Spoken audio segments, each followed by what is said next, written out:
Good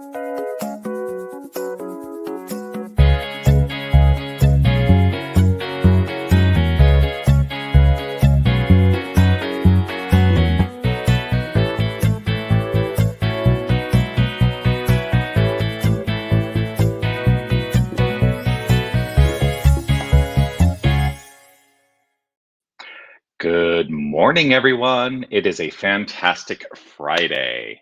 Friday, the 15th of September. It is 8:30 a.m., which means it is time once again for our mindful moment. I'm Dr. Jonathan Zenz. I am the spiritual leader here at Unity of Tucson. And this mindful moment is an opportunity that I take every single weekday, first thing in the morning, to engage in some spiritual considerations and also engage in some spiritual practice.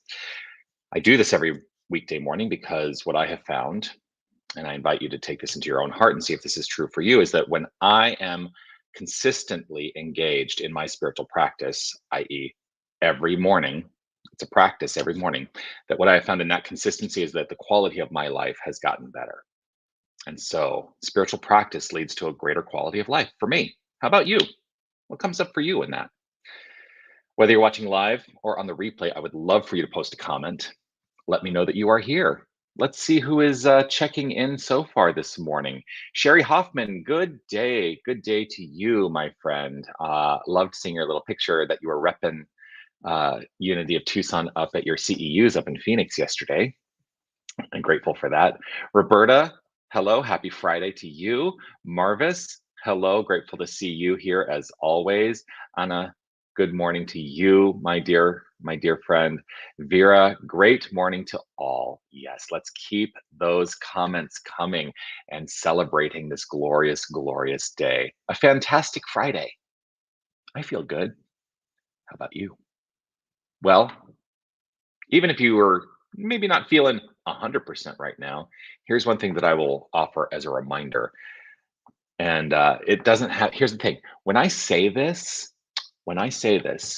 it is not me saying that it has anything to do with the world of form that you're existing in. I'm talking about the truth of your being. And the more we accept what I'm about to offer as the truth of our being, the inner truth, well, then that is what we express and share with the world. So I invite you to accept these words. You are love. You are light. You are life. You are magnificent. And I am so grateful that you shine your light and share your magnificence with the world. Please, please continue to do that. Good morning, Andy. Grateful to see you here this morning as well. So it was quite a day yesterday, and that 24-hour period where we were celebrating here the World Day of Prayer, the Unity World Day of Prayer. It began at 5 p.m. on Wednesday night and continued for a full 24 hours and concluded yesterday evening.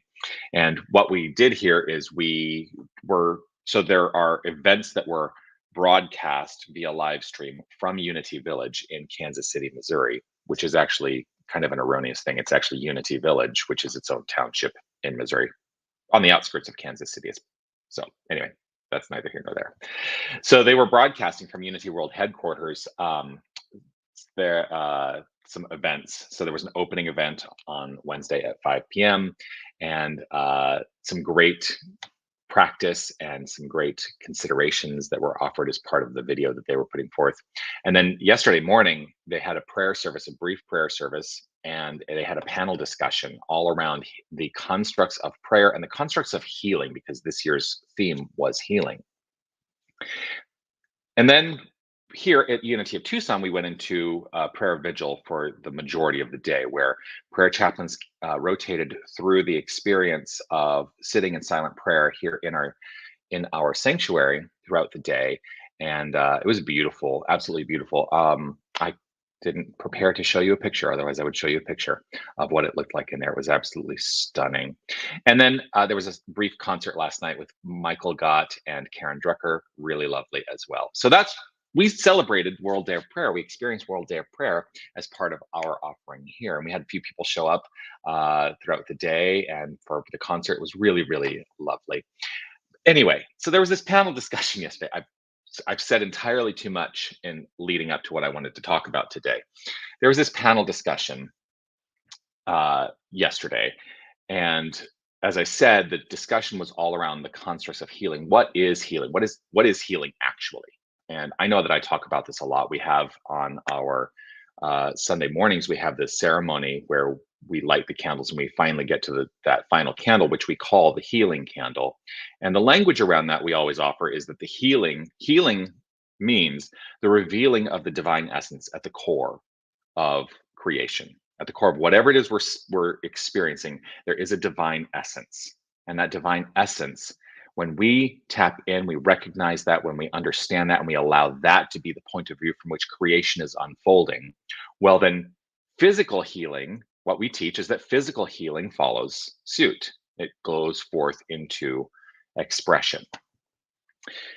So, how do we activate that? Well, we do teach prayer as an activating practice for healing, for physical healing. Now, we've also expanded from the time New Thought was born, we've expanded the construct of what healing means. Healing is not just physical healing. In fact, what we look, what, where New Thought started is they were allowing a conscious healing to lead to physical cure, right? To lead to physical cure. And we've shifted the construct there to a greater understanding. And they understood this, but I think we language it more specifically now, that healing is a consciousness job. It's the work of consciousness. And while the physical expression of healing we look at as cure, maybe the unfoldment of that consciousness, the work is entirely done in consciousness. And this goes to the manner in which the absolute, the infinite power and presence that we call God, is constructing itself into form. It is consistently constructing itself into form, and we are the directors of that in our own lives. Somebody was asking me about, what is prayer? And one of the ways that I describe prayer is directing the law. It is a directive, it is a request, not even a request, it is a directive. It is from us directing the law in mind toward a specific purpose in mind, in consciousness. And when it is fully accepted beyond belief to a felt experience, then we know the prayer is answered. So we often think about it in terms of the construct of there's an absolute and a relative world. Now, here's the thing, they're one and the same. The absolute is the relative is the absolute. The relative is the construct of the absolute. And the relative can express itself in infinite ways. So sometimes those ways don't feel very good. And that's okay. Because as we address the absolute, the relative expression follows. That's your basic lesson in New Thought today. It's really what I wanted to talk about. There was actually somebody used a quote, um, Phineas Parkhurst Quimby. Phineas Parkhurst Quimby, by the way, is one of the people in history that we draw our roots. We draw back to recognize as one of the roots of the New Thought philosophy and approach. And one of the ministers yesterday quoted Quimby by saying, "We must face the facts." This is Quimby. "We must face the facts of the human condition because God is greater than the facts." And so that's what we're doing in prayer. We are addressing the facts of the human condition through the practice of recognizing the divine at the core of all of it. And the divine is greater than the facts. As we embody the spiritual truth, the facts follow suit. The facts transform themselves to be in alignment with the spiritual truth. And you may say, well, facts are facts. You can't change facts. Well, as we deepen understanding, our understanding of facts change.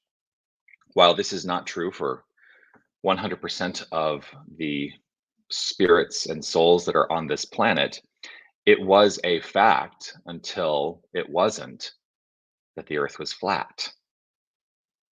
So if you think about that, the construct of facts actually is subject to that which is unchangeable.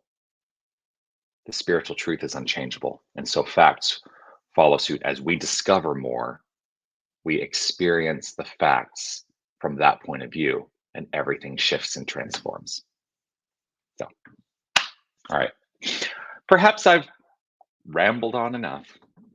I trust you have received something beneficial in this, that just kind of came up through me today. I invite you to join me now in some affirmative prayer treatment. If it is safe and comfortable for you to close your eyes, if you'd like to do so, feel free. It is not a requirement. I find it beneficial to close my eyes as I relax.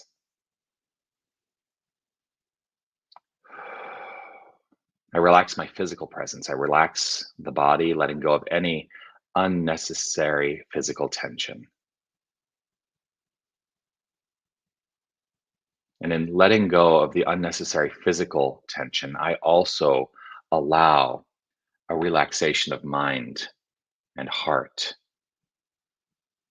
I let go of anything that has preceded this moment. It has no bearing on the here and now. And I release any anticipation for what is to unfold, as it has no bearing on the here and now.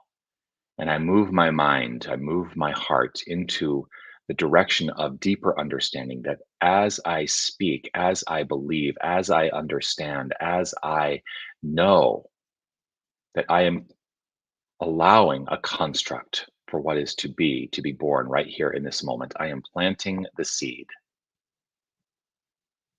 And it is rooted in this understanding that there is only one infinite power and presence. There is God and nothing else.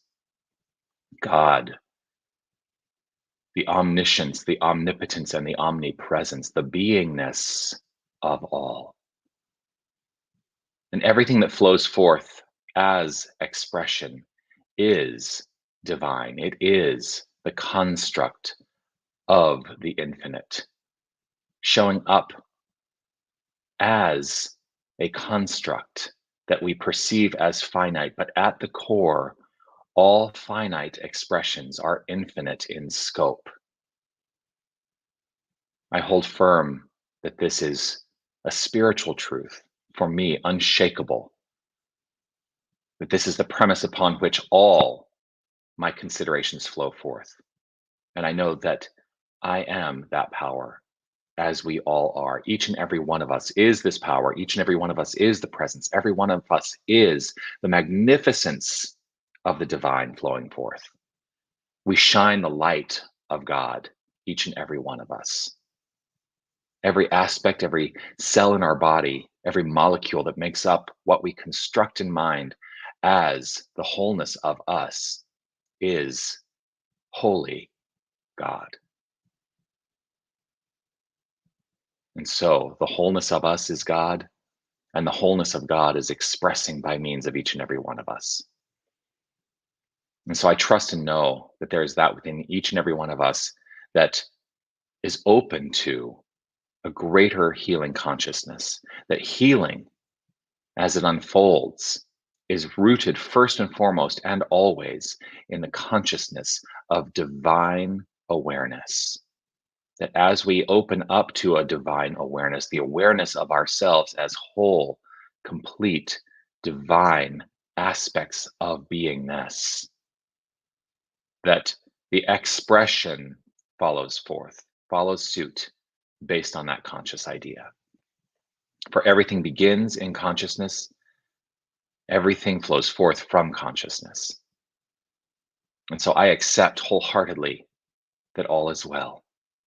I accept wholeheartedly that my expression and the expression of each and every one of us is whole and complete, and that we are necessary to the expression of the infinite. For without our expression, the infinite would be finite. And so I accept inherent magnificence. I accept it. And I resonate with appreciation and gratitude. I allow this feeling of gratitude to take over, well up and overflow from within. And I know that it becomes a creative aspect of my entire expression and experience. I know that all is well. And in gratitude, I affirm this word spoken is complete in its full expression. And so I step out of the way of the divine circuits. I let go, let God, trust and know this to be so, and I affirm it as so by saying, and so it is.